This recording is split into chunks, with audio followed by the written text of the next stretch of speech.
Okay, so we now know how to find the records. Let's now take this to the next level and see what we can do with all the records and how it works within the overall system when you are working with data. So the first thing I want you to notice is that I've done my little search, Bernard's records here. What I can do is that if I don't particularly want all of those that I have in the found set, I can use the omit function here. Now the omit function does not delete the record, it just takes it out of what we call the current found set. So if I go and click the omit button up here, it'll remove the office record that was at the top of the list, and I can then work with the other two. Say I have a longer list and say let's go here and go national and 1st of October again. Okay, so we've got a fairly long list. What I can also do is I can sort. You would notice that some of these headlines here have underlines under them. So I can sort by the number, I can sort by the client, I can sort by the classification if we had one, and so on and so forth. Now if I had multiple publications, I can sort by that as well.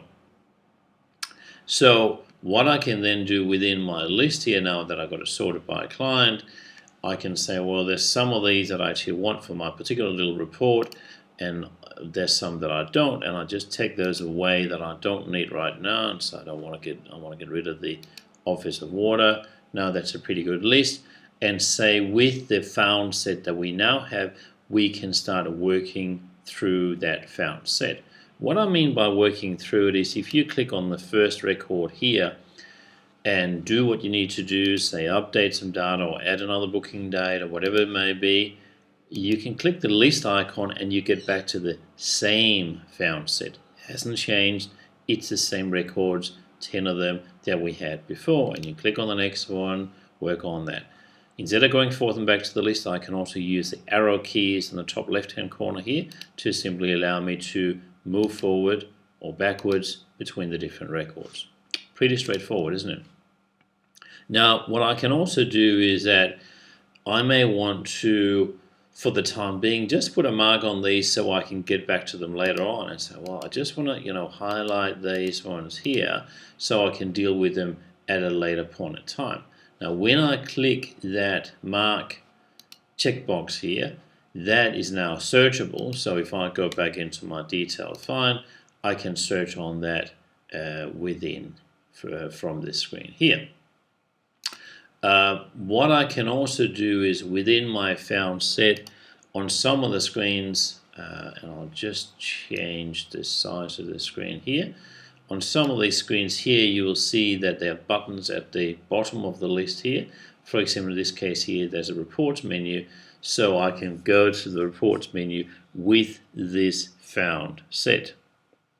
Now, before I do that, the last thing I want to show you on these lists is that you can print them, because basically Pan allows you to report or search any data that you want without even using the reporting system, because we haven't gone there yet.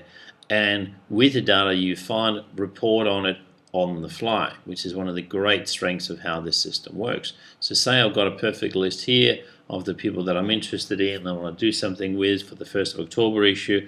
I can print that list, say put a heading in, these are the 1 October bookings that I was talking about, and it would help if I could spell, but that's why we've got the spell check, right? So here, hit OK, and you'll now see I've got a list of bookings here, and I'll just try and bring it within the screen window.